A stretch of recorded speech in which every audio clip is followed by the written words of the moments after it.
Let me finish off this video by taking a look at the remaining VTLs that we see on this chart.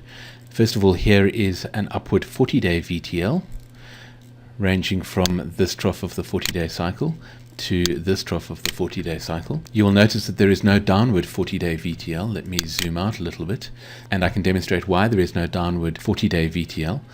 The downward 40-day VTL would of course join two peaks, the last two consecutive peaks of the 40-day cycle. Here is the last peak of the 40-day cycle, and the one before that was over here. That would be the second last peak of the 40-day cycle. Now a straight line joining those two peaks would in fact be pointing upwards, moving from left to right, not downward, which is why there is no downwards VTL of the 40-day cycle. Let me zoom in again, and let's keep moving shorter in cycle length. Here is an upward VTL of the 20-day cycle.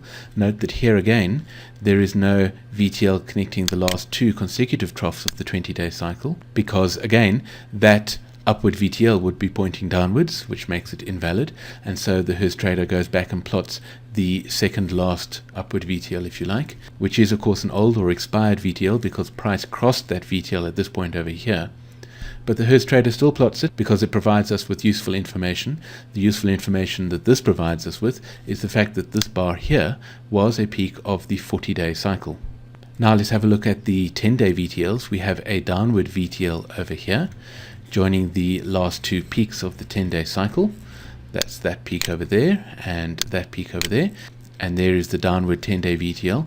Price has crossed over that 10-day VTL, providing evidence that this trough over here is a trough of the 20-day cycle. Remember that the information that one derives from price crossing a VTL has to do with the cycle one longer than the cycle upon which the VTL is based. So this is a downwards VTL of the 10-day cycle. When price crosses it, it gives us information about the 20-day cycle. The information in this case being that that trough there is a trough of the 20-day cycle. Here is an upward VTL of the 10-day cycle. Note that again, that VTL does not connect the most recent two consecutive troughs, because the two most recent consecutive troughs of the 10-day cycle are here, and a line connecting those two troughs would be pointing downwards when moving from left to right. So the Hurst trader goes back and looks at the second last VTL, if you like, which connects that trough there with that trough there. Price crossed that VTL over here, providing evidence that the most recent peak, which was that peak there, is in fact a peak of the 20-day cycle. And finally, here is an upward VTL of the 5-day cycle. You'll see the Hurst trader has phased a trough of the 5-day cycle over there and the second last trough over there. The 5-day VTL will often be an extremely steep VTL and is usually the first VTL to be crossed by price. Which brings me to the last point that I would like to make in this video, which is the use of VTLs as action signals in the Hurst trader.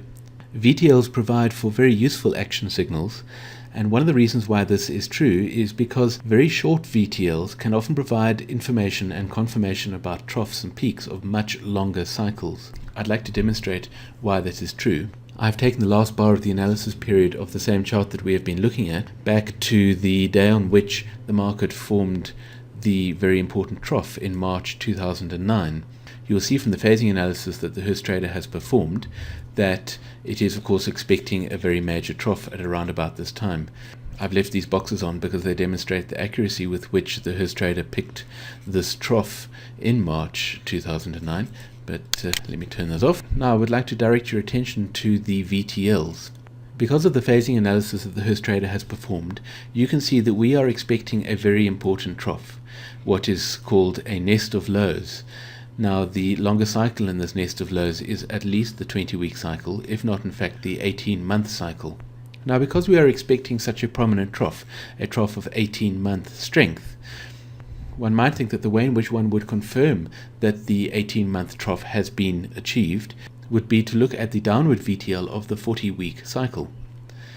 That would be true. However, because of the principle of synchronicity and because we are approaching a nest of lows, we know that when the 18-month cycle forms a trough, the 40-week cycle will also form a trough at the same point, as will the 20-week cycle and the 80-day cycle and the 40-day cycle and the 20-day cycle, the 10-day cycle and the 5-day cycle. And so it is not necessary to look at the VTL of the 40-week cycle. We could equally look at the VTL of the 20-week cycle, because the VTL of the 20-week cycle would confirm a trough of the 40-week cycle. which, due to synchronicity, would also be the trough of the 18-month cycle.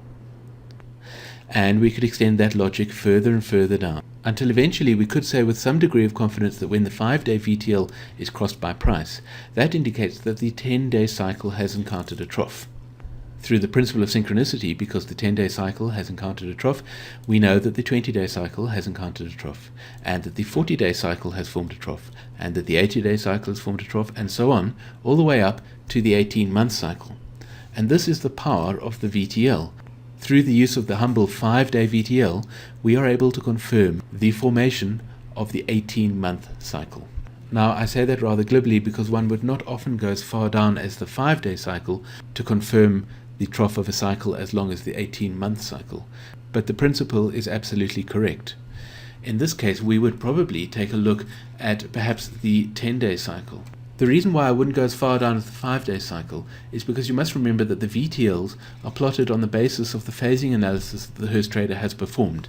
You will notice that as we approach this very important nest of lows, the Hurst trader has stretched out the 5-day cycle. In fact, here we have an 11-day long nominal 5-day cycle. The reason why it stretches these cycles is because of exactly this implication. If this 5-day VTL is crossed, that would imply that we might have encountered the trough of an 18-month cycle. Therefore, the Hurst trader will rather be cautious as it approaches a nest of lows, and it will stretch the shorter term cycles to avoid calling a trough of that magnitude too early.